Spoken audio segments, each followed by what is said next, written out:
வணக்கம்.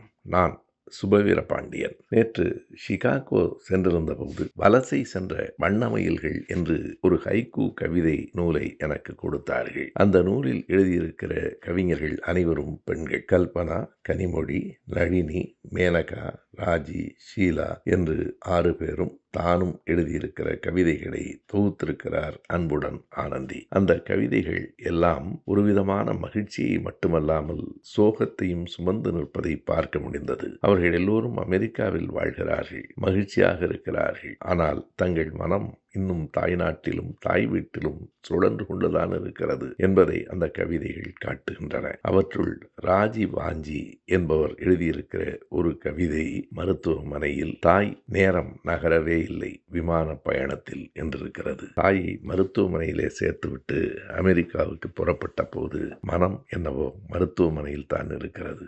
ஆம், அந்த பிள்ளைகளில் பலர் மகிழ்ச்சியாக அமெரிக்காவில் வெளிநாடுகளில் வாழ்ந்தாலும் தங்களின் பெற்றோர்களை பல நேரங்களில் கடைசியாய் கண்ணாடி பெட்டிகளில் தான் பார்க்க வேண்டியிருக்கிறது என்னும் சோகம் அவர்கள் நெஞ்சில் நிறைந்துதான் கிடக்கிறது.